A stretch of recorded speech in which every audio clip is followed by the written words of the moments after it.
ത്രിയേക ദൈവത്തിൻ്റെ വലിയ നാമത്തിന് മഹത്വമുണ്ടാവട്ടെ.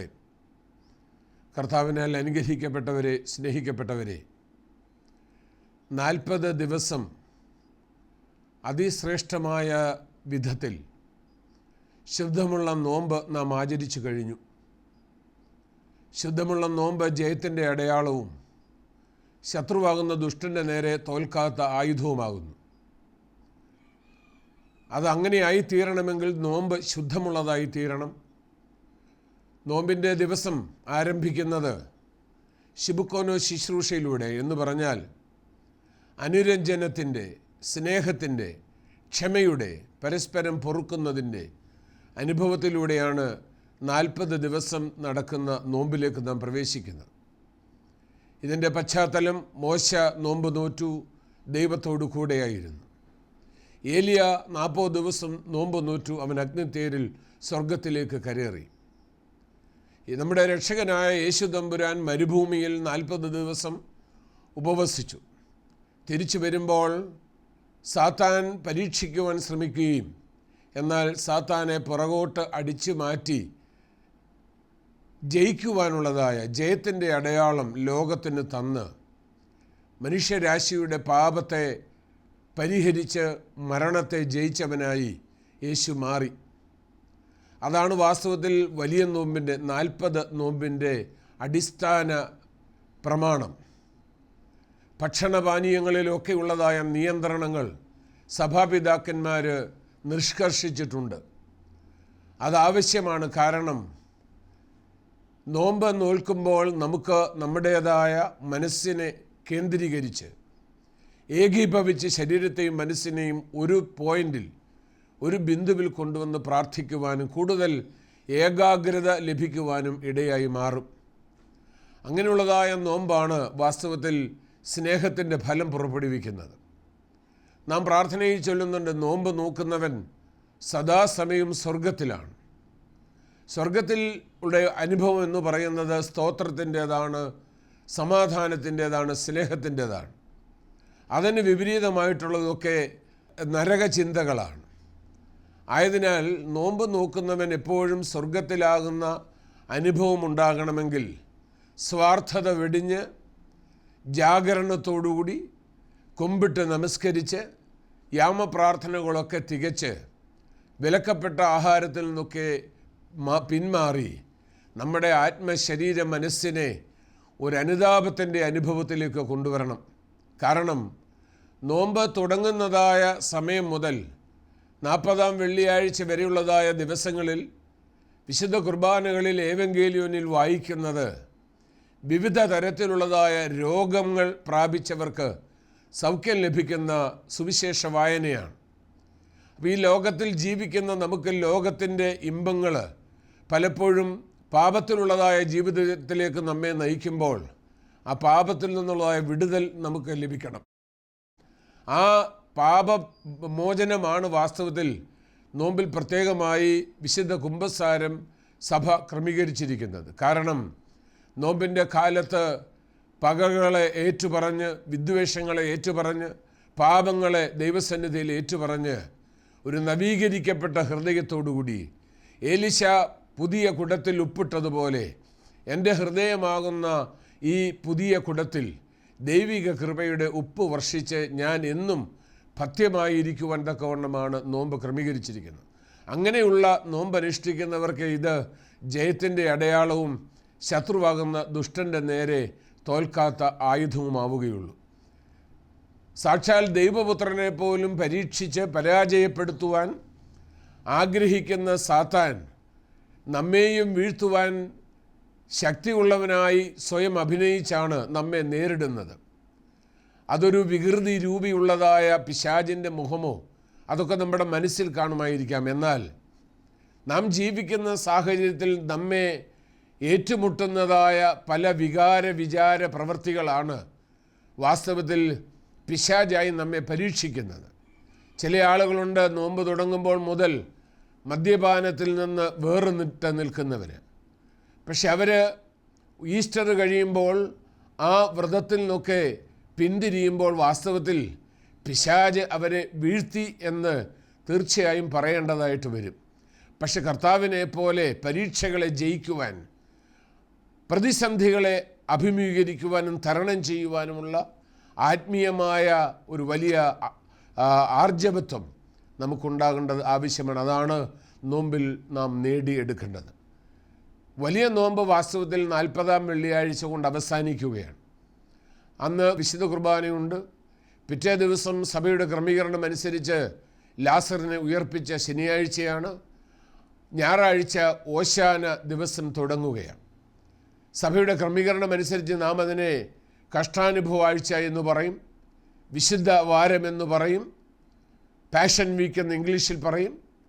ആ ക്രൂശിത അനുഭവത്തിലേക്ക് അല്ലെങ്കിൽ കഷ്ടാനുഭവ ആഴ്ചയിലേക്ക് പ്രവേശിക്കുന്ന രാജ്യത്വത്തിൻ്റെ പെരുന്നാളാണ് ഓശാന. ദാവീദിൻ്റെ പുത്രൻ ഓശാന എന്ന് പുരുഷാരം പാടി പുകഴ്ത്തി. പരീശന്മാർ വന്നു പറഞ്ഞു, നീ നിൻ്റെ ശിഷ്യന്മാരെയും ഈ ബാലന്മാരെയും വിലക്കണം എന്ന് പറഞ്ഞപ്പോൾ കർത്താവ് പറഞ്ഞു, അവരെ തടഞ്ഞാൽ ഈ തെരുവീതിയിലെ പാറകൾ പോലും ഇത് ഏറ്റുപറയും. അപ്പോൾ രാജത്വത്തിൻ്റെയും പ്രവചനത്തിൻ്റെയും പൗരോഹിത്യത്തിൻ്റെയും സമ്മിശ്ര സമ്മേളനത്തിൻ്റെ ആൾപേരാണ് വാസ്തവത്തിൽ യേശുക്രിസ്തു.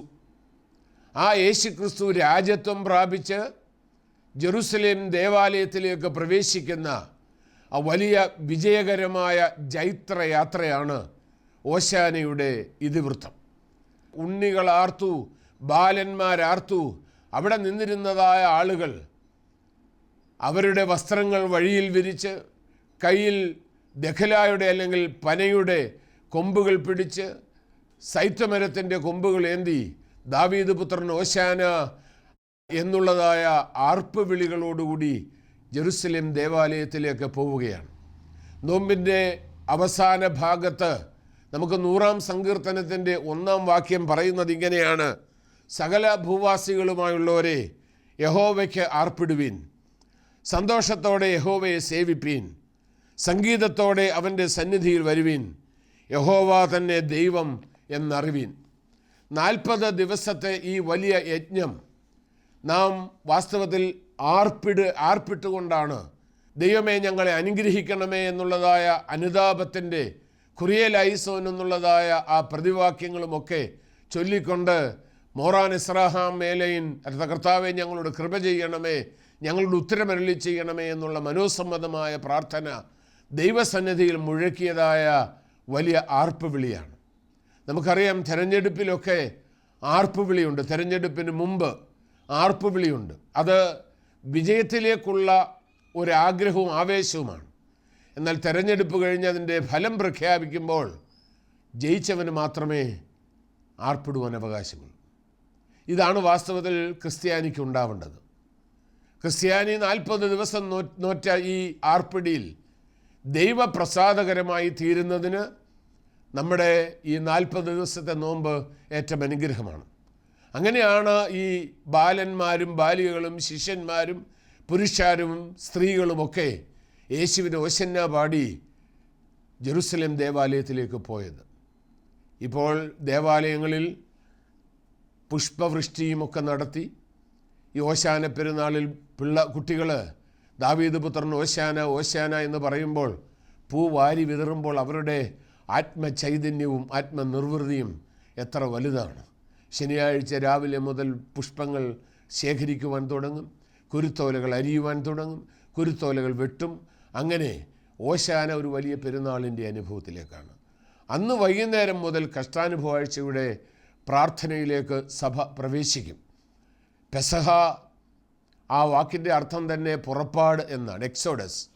കാരണം പ്സാഹ് എന്ന് പറയുന്ന സുറിയാനി ക്രിയയിൽ നിന്നാണ് പെസഹ എന്നുള്ളതായ വാക്ക്. ആ വാക്കിൻ്റെ അർത്ഥം പഴയ നിയമ പശ്ചാത്തലമാണ്. പുതിയ നിയമത്തിൽ യേശുതമ്പുരാൻ പെസഹ ആചരിച്ചു. പുളിപ്പില്ലാത്തപ്പം പെസഹായുടെ പഴയ നിയമ ക്രമീകരണമനുസരിച്ച് യേശുതമ്പുരാൻ പെസഹായിൽ പങ്കുചേർന്നു. പെസഹായുടെ പിന്നിലുള്ളതായ സംഭവകഥ നമുക്കറിയാം. അടിമത്തത്തിൽ നിന്ന് രക്ഷപ്പെടുവാൻ തക്കവണ്ണം യഹോവ തെരഞ്ഞെടുത്തതായ മോശ ഫറവോനിൽ നിന്ന് ഇസ്രായേൽ ജനങ്ങളെ തിരികെ കനാൻ നാട്ടിലേക്ക് കൊണ്ടുവരുവാനുള്ളതായ ആ തത്രപ്പാടിൽ യഹോവയായ ദൈവം പറഞ്ഞു, നിങ്ങൾ ആട്ടുകൊറ്റനെ അറക്കണം, എന്നിട്ട് അതിൻ്റെ രക്തം നിങ്ങളുടെ കട്ടിളപ്പടികളിൽ പൂശണം. അങ്ങനെ അതിനുശേഷം ആടിനെ ചുടണം. ധൃതിയിൽ ദഹിപ്പിച്ചതായ ആട്ടിറച്ചിയും കയ്പച്ചീരയും ഭക്ഷിച്ച് നിങ്ങൾ എത്രയും പെട്ടെന്ന് മിസ്രയിൽ നിന്ന് പുറപ്പെടണം. ദാറ്റ് മീൻസ് അതൊരു മിസ്രൈമിൽ നിന്ന് അടിമത്വത്തിൽ നിന്ന് സ്വാതന്ത്ര്യത്തിലേക്കുള്ളതായ ഒരു പുറപ്പാടാണ്. ഇതൊരു വലിയ ലിബറേഷൻ്റെ, സ്വാതന്ത്ര്യത്തിൻ്റെ അനുഭവമാണ്. അപ്പോൾ ലോക ജീവിതത്തിൽ സാത്താന്യ അടിമത്വത്തിലായിരിക്കുന്ന വിശ്വാസികളായ ജനങ്ങൾക്ക്, അല്ലെങ്കിൽ ദൈവ സൃഷ്ടിയായ ഏവർക്കും ഒരു പുറപ്പാടിൻ്റെ അനുഭവം ഉണ്ടാവണം, ഒരു നവീകരണത്തിൻ്റെ അനുഭവം ഉണ്ടാവണം. അടിമത്വത്തിൽ നിന്ന്, കഷ്ടതയിൽ നിന്നുള്ളതായ ഒരു സ്വാതന്ത്ര്യത്തിൻ്റെ കാഹളധ്വനിയാണ് പെസഹായുടെ ശബ്ദം. ആ പെസഹ ദിവസം പ്രത്യേകിച്ച് സഭ വിശുദ്ധ കുമ്പസാരം നടത്തിയിട്ടുള്ളവർക്ക് കുർബാന അനുഭവിക്കുവാനുള്ളതായ അവസരം അന്നുണ്ടാവും. പെസഹ കുർബാന അനുഭവിക്കാത്തവർ സുറിയാനി സഭയിൽ ചുരുക്കമാണ്. അതിൻ്റെ കാരണം ഏദനിൽ നഷ്ടപ്പെട്ടതായ സ്വാതന്ത്ര്യം അത് തിരിച്ച് സ്വാതന്ത്ര്യത്തിൻ്റെ അവകാശത്തിലേക്ക് ആദാമിൻ്റെ മക്കളെ നയിക്കുന്നതായ സംഭവമാണ് പെസഹ. കാരണം ഉൽപ്പത്തി പുസ്തകത്തിൽ സൃഷ്ടിയുടെ അനുഭവം പറയുമ്പോൾ അവിടെ ആദാമും ഹവ്വായും ദൈവത്തോട് കൂടെയായിരുന്നു, ദൈവത്തോട് കൂടെ ഉലാത്തുമായിരുന്നു, എല്ലാ സ്വാതന്ത്ര്യവും ഉണ്ടായിരുന്നു. പക്ഷേ പാപം ചെയ്തപ്പോൾ യഹോവയായ ദൈവം പറഞ്ഞു, ഈ മരത്തിൻ്റെ ഫലം നീ തിന്നരുത്, തിന്നാൽ നീ മരിക്കും.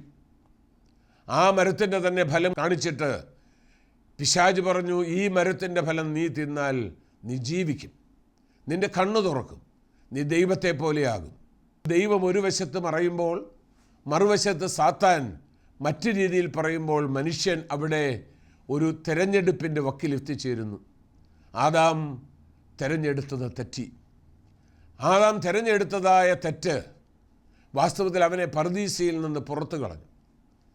യഹോവയായ ദൈവം ചെയ്തത്, ആദാമും ഹവ്വായും നന്മതിന്മകളുടെ ഫലം ഭക്ഷിച്ചു കഴിഞ്ഞപ്പോൾ അതിനപ്പുറമായി നിൽക്കുന്ന വേദപുസ്തകത്തിൽ പറയുന്ന ജീവൻ്റെ ഫലം അതതിനപ്പുറത്ത് നിൽക്കുകയാണ്. ആദാമിനെയും ഹവ്വായെയും ഈ പാപത്തിലായിരുന്ന ജീവമരത്തിൻ്റെ ഫലം ഭക്ഷിക്കാതിരിക്കുവാൻ യഹോവയായ ദൈവം കെരൂബുകളെ അവിടെ കാവൽ നിർത്തി.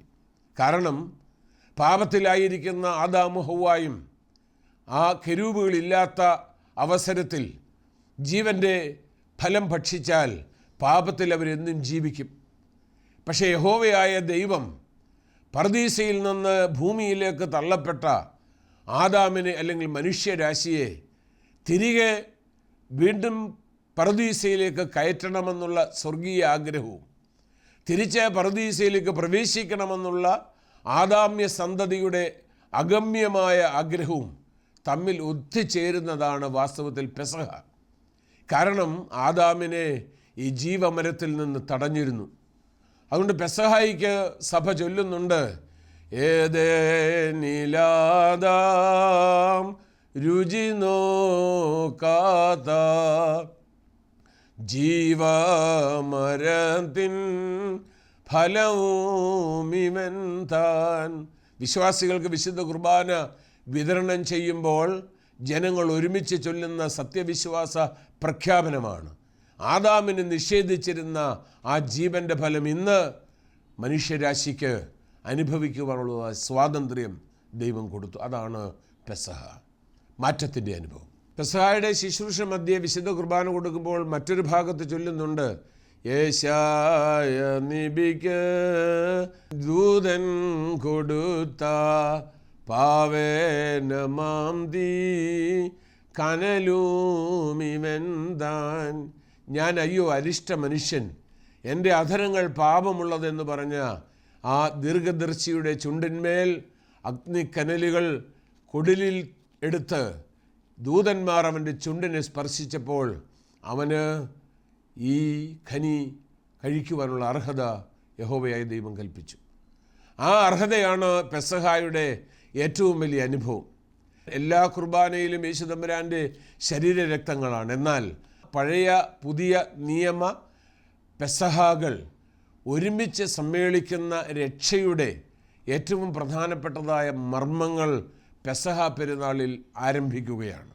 കാരണം യേശു തമ്പുരാൻ പെസഹ ആചരിക്കേണ്ടതായ സ്ഥലം, പെസഹ ആചരിക്കേണ്ടതായ ക്രമീകരണങ്ങൾ, അതിൻ്റെ എല്ലാ ക്രമീകരണങ്ങളും ശിഷ്യന്മാരോട് പറഞ്ഞ് പഴയ നിയമ പെസഹ പുതുക്കപ്പെട്ട് പുതിയ അനുഭവത്തിലേക്ക് വരുന്നു. അതുകൊണ്ട് പെസഹായുടെ സന്ദേശം പുതുക്കത്തിൻ്റെതാണ്. പെസഹായുടെ സന്ദേശം വിമോചനത്തിൻ്റെതാണ്. പാപവിമോചനം നമുക്ക് പ്രാപിക്കുന്നതിന് ഇടയായി തീരട്ടെ. അതിനുശേഷം ശിഷ്യന്മാരുടെ ഇടയിൽ ഇന്നെന്നപോലെ തന്നെ ഒരു തർക്കമുണ്ടായി. ഇന്ന് എല്ലായിടത്തും അതാണല്ലോ. രാഷ്ട്രീയത്തിലായാലും സമുദായത്തിലായാലും സഭയിലായാലും എല്ലായിടത്തും ആരാണ് വലിയവൻ? ഇതിന്ന് ലോകത്തെ ഏറെ ദുഷിപ്പിലേക്ക് നയിച്ചുകൊണ്ടിരിക്കുന്നതും അക്രമത്തിലേക്ക് നയിച്ചുകൊണ്ടിരിക്കുന്നതുമായ ഒരു വലിയ ചിന്തയാണ്. ആരാണ് വലിയവൻ? ഇത് യേശു തമ്പുരാൻ്റെ കൂടെ നടന്ന ശിഷ്യന്മാർക്കും ഉണ്ടായിരുന്നു. കാരണം അവർ മനുഷ്യരാണ്. പക്ഷേ യേശു തമ്പുരാൻ ആരാണ് വലിയവനെന്ന് കാണിച്ചു കൊടുത്തു. അതൊരു പ്രസംഗത്തിലൂടെയല്ല. യേശു തമ്പുരാൻ ഒരു പാത്രത്തിൽ വെള്ളമെടുത്ത് തുവാല അരയിൽ ചുറ്റി ശിഷ്യന്മാരുടെ കാല് കഴുകിക്കൊണ്ട് പറഞ്ഞു, ഇതാണ് വലിയവനാകാനുള്ള ലക്ഷണം. വലിയവനാണെങ്കിൽ നിങ്ങളുടെ സഹോദരൻ്റെ കാല് കഴുകുക എന്ന് പറഞ്ഞാൽ അത് ഏത് നിന്ദ്യ പ്രവൃത്തി എന്ന് പറഞ്ഞാൽ ഹീനമായ പ്രവൃത്തിയിലൂടെയും സഹോദരനെ ശുശ്രൂഷിക്കുവാനുള്ള മനോഭാവം എപ്പോൾ നമുക്ക് ലഭിക്കുന്നു അപ്പോൾ മാത്രമേ ഞാൻ മുമ്പ് പറഞ്ഞതുപോലെ നോമ്പ് ശുദ്ധമാവുകയുള്ളൂ. അപ്പോൾ യേശു തമ്പുരാൻ നമുക്ക് ഈ പെസഹ ദിവസം തരുന്ന ഏറ്റവും വലിയ സന്ദേശം മുമ്പന്മാർ പിമ്പന്മാരും പിമ്പന്മാർ മുമ്പന്മാരുമായി മാറുന്ന ഒരവസ്ഥ. അത് നമ്മുടെ മാത്രമാണ്, നമ്മുടെ ചെയ്തികളാണ്, നമ്മുടെ ചിന്തകളാണ്, നമ്മുടെ ഭാവങ്ങളാണ്. അതിനെ നീതീകരിക്കുന്നതിനും അതിനെ നേരായ വഴിയിലാക്കുന്നതിനുമുള്ള ധർമ്മം ക്രൈസ്തവരായ എല്ലാവർക്കുമുണ്ട്. ഈ ലോകത്തിൻ്റെ സൃഷ്ടിയിൽ ക്രൈസ്തവർ മാത്രമല്ല, ദൈവസൃഷ്ടിയായ എല്ലാ മനുഷ്യനുമുണ്ട്. അതിന് ജാതിയില്ല, അതിന് മതമില്ല, അതിന് നിറമില്ല, അതിന് തത്വസംഹിതകളൊന്നുമില്ല. ആ ഒരു ആശയത്തിലേക്ക് വരുന്നതാണ് കാലുകഴുകൽ ശുശ്രൂഷയുടെ ഇതിവൃത്തം. അതിനുശേഷമാണ് നമ്മൾ ദുഃഖവെള്ളിയാഴ്ച അനുഭവത്തിലേക്ക് വരുന്നത്. ദുഃഖവെള്ളിയാഴ്ചയുടെ അനുഭവം എന്ന് പറയുന്നതാണ് വാസ്തവത്തിൽ യേശു തമ്പുരാൻ എന്തിനു വേണ്ടി അയക്കപ്പെട്ടുവോ ആ വലിയ ദൗത്യം നിറവേറുകയാണ്. നമുക്കറിയാം, സുവിശേഷം എന്ന് പറഞ്ഞാൽ നല്ല വാർത്ത, സദ്വാർത്ത എന്നാണ്. നമ്മുടെ പഠിപ്പിക്കലുകളിൽ വേദപുസ്തകത്തിൽ 4 സുവിശേഷമാണ്: മത്തായി, മർക്കോസ്, ലൂക്കോസ്, യോഹന്നാൻ. പക്ഷേ വാസ്തവത്തിൽ ഈ 4 സുവിശേഷവും പഴയ നിയമത്തിലുള്ള ഒരു വലിയ സുവിശേഷത്തിൻ്റെ പൂർത്തീകരണമാണ്. ഉൽപ്പത്തി പുസ്തകം 3-ാമത്തെ അധ്യായം സൃഷ്ടിയെക്കുറിച്ചാണ്. അതിനകത്ത് പറയുന്നു, ആദാമും ഹവ്വായും പാപം ചെയ്തു കഴിഞ്ഞപ്പോൾ യഹോവയായ ദൈവം ഏദൻ തോട്ടത്തിൽ സന്നിഹിതനായി ആദാമിനോടും ഹവ്വായോടും സംസാരിച്ചു. പാമ്പാണ് ഞങ്ങളെ ചതിച്ചതെന്ന് പറഞ്ഞു. അതൊക്കെ പറഞ്ഞിട്ട് 3-ാം അധ്യായം 15-ാമത്തെ വാക്യത്തിൽ പറയുന്നു, ഞാൻ നിനക്കും സ്ത്രീക്കും നിൻ്റെ സന്തതിക്കും അവളുടെ സന്തതിക്കും തമ്മിൽ ശത്രുത്വമുണ്ടാക്കും, അവൻ നിൻ്റെ തല തകർക്കും. ഇത് വേദപുസ്തകത്തിൻ്റെ ആദ്യ പുസ്തകത്തിൽ കൊടുത്തിരിക്കുന്ന ഒരു സുവിശേഷമാണ്. ഇത് സ്ത്രീയുടെ സന്തതിക്ക് കൊടുക്കുന്ന വലിയ പവറാണ്. ഇത് സ്ത്രീയുടെ സന്തതി അല്ലാത്ത സാത്താൻ്റെ സന്തതിയുടെ തല തകർക്കുന്ന ഒരു പ്രവചനം സൃഷ്ടിയിൽ നടത്തിയെങ്കിൽ അതിൻ്റെ പൂർത്തീകരണം ഇന്ന് ഈ ദുഃഖവെള്ളിയാഴ്ച നടക്കുകയാണ്. മനുഷ്യൻ പാപം ചെയ്തപ്പോൾ അവന് 4 കാര്യം നഷ്ടപ്പെട്ടു. ഒന്ന്, ദൈവവുമായിട്ടുള്ള ബന്ധം. നമുക്കറിയാം, ഏദൻ തോട്ടത്തിൽ കൈകോർത്ത് പിടിച്ച് നടക്കുന്നു എന്നാണ് വേദപുസ്തകം സാക്ഷിക്കുന്നത്. പക്ഷെ പാപം ചെയ്തപ്പോൾ മനുഷ്യൻ ദൈവത്തിൽ നിന്നകന്നു, ദൈവം അവനിൽ നിന്നും അകന്നു. അപ്പം അതുകൊണ്ട് ദൈവവും മനുഷ്യരുമായിട്ടുള്ള ബന്ധം പാപത്തോടുകൂടെ അകന്നെങ്കിലും മനുഷ്യൻ്റെ പ്രാർത്ഥന, ദൈവത്തിൻ്റെ ആഗ്രഹം, ഇതെല്ലാം കൂടെ ചേർന്ന് ഈ ദുഃഖവെള്ളിയാഴ്ച ക്രൂശിന്മേൽ ഈ ബന്ധം തിരിച്ച് ബന്ധിക്കുകയാണ്. അങ്ങനെ മനുഷ്യനെ അടിമത്തത്തിലാക്കിയിരുന്ന, പാപത്തിലായിരുന്ന ആ അവസ്ഥയിൽ നിന്ന് പാപരഹിതമായ ഒരവസ്ഥയിലേക്ക് മനുഷ്യനെ കൊണ്ടുവന്നു എന്നുള്ളതാണ് ഈ ദുഃഖവെള്ളിയാഴ്ചയുടെ ഏറ്റവും വലിയ ഒരു ഭാഗം. രണ്ടാമത്, പാപം ചെയ്തപ്പോൾ ആദാമിനും ഹൗവായിക്കും യഹോവയായ ദൈവം ധരിപ്പിച്ചിരുന്ന മഹത്വ വസ്ത്രം, അവർക്ക് വസ്ത്രമുണ്ടായിരുന്നോ ഇല്ലയോ എന്നുള്ളതല്ല, അവർക്കാർക്കും നഗ്നത തോന്നിയില്ല. പക്ഷെ പാപം ചെയ്തപ്പോൾ എന്തോ ഒന്ന് പോയി, പരസ്പരം പുരുഷനും സ്ത്രീക്കും നഗ്നത കണ്ടിട്ട് നാണമാകാൻ തുടങ്ങി. എന്താണ് ഈ റോബ് ഓഫ് ഗ്ലോറി? ദൈവം കൊടുത്ത മഹത്വം. അത് അവനിൽ നിന്ന് ഉരിയപ്പെട്ടു. പക്ഷേ കർത്താവിൻ്റെ മാമോദീസായിലൂടെയും ഞാൻ അനുഭവിക്കുന്ന മാമോദീസായിലൂടെയും ഞാൻ കുടിക്കുന്ന പാനപാത്രത്തിലൂടെയും ഈ മഹത്വ വസ്ത്രം വീണ്ടും മനുഷ്യനെ ധരിപ്പിച്ച ദിവസമാണ് ദുഃഖവെള്ളിയാഴ്ച. അവന് റോബ് ഓഫ് ഗ്ലോറി കൊടുത്തു. മൂന്നാമത് ഞാൻ മുമ്പേ പറഞ്ഞതുപോലെ സ്വാതന്ത്ര്യം നഷ്ടപ്പെട്ട മനുഷ്യന് സ്വാതന്ത്ര്യം കൊടുത്തു. ആദാമിന് നഷ്ടപ്പെട്ട ആ സ്വാതന്ത്ര്യം, അടിമത്തത്തിൻ്റെ നുകം അതഴിച്ചു വെച്ച് ഇന്ന് സ്വാതന്ത്ര്യം കൊടുത്തു. നാലാമത് നിത്യജീവൻ കൊടുത്തു. മനുഷ്യൻ ചിരഞ്ജീവിയായിരുന്നു. പാപം ചെയ്തതോടുകൂടി അവൻ മരിച്ചു, അവൻ മരണത്തിന് അടിമപ്പെട്ടു. ഇവിടെ കർത്താവ് വന്ന് മരണത്തെ ജയിച്ചപ്പോൾ ആ മരണമെന്ന് പറയുന്ന ആ ഭീകര സത്വത്തെ നമ്മിൽ നിന്ന് മാറ്റി. ഇന്ന് ലോകത്തിൽ കാണുന്ന മരണമെന്ന് പറയുന്നത് ഇതൊരു വാങ്ങിപ്പോക്കാണ്. സുറിയാനി സഭയ്ക്ക് മരണമെന്ന വാക്ക് വാസ്തവത്തിൽ ഔദ്യോഗികമല്ല, വാങ്ങിപ്പോക്കെന്നാണ്. എന്ന് പറഞ്ഞാൽ ഇവിടെ നിന്ന് ട്രാൻസ്ഫർ ചെയ്യുക. അപ്പം മരണത്തിൽ നിന്ന് വിടുതൽ കിട്ടി നിത്യജീവനിലേക്ക് പ്രവേശിക്കുവാൻ ദൈവപുത്രൻ പാപത്തെ വഹിച്ച് ക്രൂശിൽ പാപത്തിൽ നിന്ന് മോചനം ലഭിച്ച ദിവസമാണ്. അപ്പം 4 കാര്യങ്ങളാണ് ഇതിൻ്റെ കൾമിനേഷൻ. രക്ഷാകര പദ്ധതിയുടെ കൾമിനേഷൻ്റെ അതിൻ്റെ പ്രധാനപ്പെട്ട ഭാഗത്തേക്ക് വരികയാണ്. കർത്താവ് ക്രൂശിൽ മരിച്ചു, വാഗ്ദത്തപ്രകാരം കബറടക്കി, 3-ാം ദിവസം ഉയർത്തെഴുന്നേറ്റു. എന്താണ് ഉയർപ്പ്? വാസ്തവത്തിൽ ഉയർപ്പ് കർത്താവ് എഴുന്നേറ്റു എന്നുള്ള ഒരു സംഭവം ഉണ്ട് അതിൻ്റെ പിന്നിൽ. പക്ഷെ അതിനേക്കാളിലുപരി എന്തായിരുന്നു യേശുക്രിസ്തുവിൻ്റെ മിഷൻ, യേശുക്രിസ്തുവിൻ്റെ ദൗത്യം എന്തായിരുന്നു എന്നുള്ളത് ഇവിടെയാണ് വെളിവാക്കുന്നത്.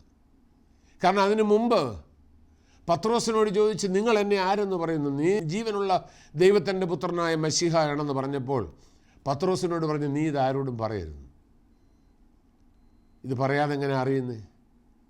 നീ ഇതിപ്പം പറഞ്ഞാൽ എൻ്റെ ദൗത്യം പൂർത്തീകരിക്കത്തില്ല. അതാണ് വാസ്തവത്തിൽ ഇന്ന് പലയിടത്തും ബാനറുകളിലൂടെയും ഫ്ലെക്സിലൂടെയും ടെലിവിഷൻ പരസ്യത്തിലൂടെയും റേഡിയോയിലൂടെയും ഒക്കെ ഞാൻ ദൈവീകനാണെന്നും ഞാൻ മുഖാന്തരം രോഗസൗഖ്യം വരുന്നെന്നും ഞാൻ തരുന്ന എണ്ണ പുരട്ടണമെന്നും വെള്ളം കുടിക്കണമെന്നും ഒക്കെ പറയുന്നവ അവർ മനസ്സിലാക്കണം. കർത്താവ് പറഞ്ഞു, നോ, നീ പറയരുത്. പറയേണ്ട ഒരു സമയമുണ്ട്. ആ സമയത്ത് പറഞ്ഞാൽ മാത്രമേ എൻ്റെ ദൗത്യം പൂർത്തീകരിക്കപ്പെടൂ. ഞാൻ മരിച്ചവരെ ജീവിപ്പിക്കാൻ വന്നതാ. ഞാൻ പാപിയെ വിടുവിക്കാൻ വന്നതാ. ഞാൻ വിശപ്പുള്ളവനെ ആശ്വസിപ്പിക്കാൻ വന്നതാ. പക്ഷേ ഇതൊക്കെ നിവൃത്തിയായി ലോകം അംഗീകരിക്കുന്നത് എൻ്റെ ഉയർപ്പോടുകൂടിയാണ്. കാരണം അപ്പോൾ മാത്രമേ ഞാൻ ക്രിസ്തുവായി മുദ്ര കുത്തപ്പെടുകയുള്ളൂ. എന്ന് പറഞ്ഞാൽ ഞാൻ ദൈവപുത്രനായി, ഞാൻ പറഞ്ഞതൊക്കെ, ഞാൻ ചെയ്തതൊക്കെ, ഞാൻ കാണിച്ചതൊക്കെ മനുഷ്യരാശിയുടെ നന്മയ്ക്കാണെന്ന് അറിയണമെങ്കിൽ 3 ദിവസം കൊണ്ട് ഞാൻ ഈ പൊളിച്ച ക്ഷേത്രം പണിയണം, ഈ മന്ദിരം പണിയണം. അങ്ങനെയാണ് കർത്താവ് 3-ാം ദിവസം ഉയർത്തെഴുന്നേറ്റു. ഇതിനൊരു സന്ദേശമാണ് പ്രധാനമായിട്ടുള്ളത്. യേശുക്രിസ്തു ദൈവമാണ്, മശിഹായാണെന്ന് ലോകം മുഴുവൻ അറിയേണ്ടതായ വലിയ സന്ദേശമാണ് ഈസ്റ്ററിനുള്ളത്. കർത്താവ് ഒരിക്കൽ കൂടെ പറയുന്നുണ്ട്, ഉയർത്തെഴുന്നേൽപ്പിന് ശേഷം ഞാൻ നിങ്ങളെ സ്നേഹിച്ചതുപോലെ നിങ്ങൾ പരസ്പരം സ്നേഹിക്കണം. എൻ്റെ സമാധാനം ഞാൻ നിങ്ങൾക്ക് തരുന്നു, എൻ്റെ സമാധാനം ഞാൻ നിങ്ങൾക്ക് തന്നേച്ചു പോകുന്നു. ആ സമാധാനം നമ്മുടെ ഇടയിലാണ്. ഇനി അത് തിരിച്ചെടുക്കുകയില്ല. പക്ഷേ അത് ക്രയവിക്രയം ചെയ്യേണ്ടത് നമ്മളാണ്. ദൈവം നമുക്ക് തന്നിരിക്കുന്നതാണ്. പക്ഷേ നമ്മൾ പലപ്പോഴും സ്വകാര്യ ലാഭത്തിന്, ഈ ലൗകികമായ നേട്ടത്തിന്, സമാധാനത്തിൽ നിന്നൊക്കെ ഇന്ന് പത്രദ്വാരായും ടെലിവിഷനിലും ഒക്കെ കാണുന്ന സംഭവങ്ങൾ വാസ്തവത്തിൽ യേശുക്രിസ്തുവിൻ്റെ ഈസ്റ്റർ സന്ദേശവുമായി യോജിക്കുന്നില്ല എന്ന് പറയുന്നതിൽ എനിക്ക് സങ്കടം. അത് ക്രൈസ്തവ വിഭാഗമായാലും മറ്റേത് വിഭാഗത്തിലുള്ള മതങ്ങളുടെ പഠിപ്പിക്കലായാലും ഒന്ന് പരസ്പര വിരുദ്ധമായി പോകുന്ന, അല്ലെങ്കിൽ പഠിപ്പിക്കലുകളുടെ പരസ്പര വിരുദ്ധത വളരെ നിലനിൽക്കുന്നു എന്നുള്ളത് പറയാതിരിക്കുവാനായി നിവൃത്തിയില്ല. അങ്ങനെ ഈ നോമ്പ് ഏറ്റവും അനുഗ്രഹകരമായി തീരട്ടെ, ജയത്തിൻ്റെ അടയാളമാവട്ടെ, ശത്രുവാകുന്ന ദുഷ്ടൻ്റെ നേരെ തോൽക്കാത്ത അടയാളമാവട്ടെ, പെസഹായിലൂടെ സ്വാതന്ത്ര്യത്തിൻ്റെ വിടുതലിൻ്റെ അനുഭവത്തിലേക്ക് നമുക്ക് പ്രവേശിച്ച് രക്ഷാകര പദ്ധതിയുടെ ഏറ്റവും വലിയ പരമകാഷ്ഠയാകുന്ന ദുഃഖവെള്ളിയാഴ്ചയിലൂടെ വിജയത്തിൻ്റെ ആർപ്പിൻ്റെ വിജയശ്രീലാളിതനായ യേശുവിനോട് ചേർന്ന് ഞാൻ മുമ്പ് പറഞ്ഞു, തെരഞ്ഞെടുപ്പിന് മുമ്പുള്ള ആരവമല്ല, ഇനി വിജയത്തിൻ്റെ ആരവമാണ്. ആ ആരവത്തിലൂടെ ദൈവത്തെ മഹത്വപ്പെടുത്താൻ, ദൈവപുത്രനെ മഹത്വപ്പെടുത്തുവാൻ ഇടയാവട്ടെ എന്ന് പ്രാർത്ഥിക്കുന്നു. ഞാൻ എൻ്റെ വാക്കുകൾ ചുരുക്കുന്നു. ശാലേം TV-യുടെ പ്രേക്ഷകർക്ക് സന്തോഷകരമായ ഐശ്വര്യപൂർണമായ ഒരു നല്ല ഈസ്റ്റർ നേർന്നുകൊണ്ട് ഞാൻ എൻ്റെ വാക്കുകൾ ചുരുക്കുന്നു. ദൈവം അനുഗ്രഹിക്കട്ടെ.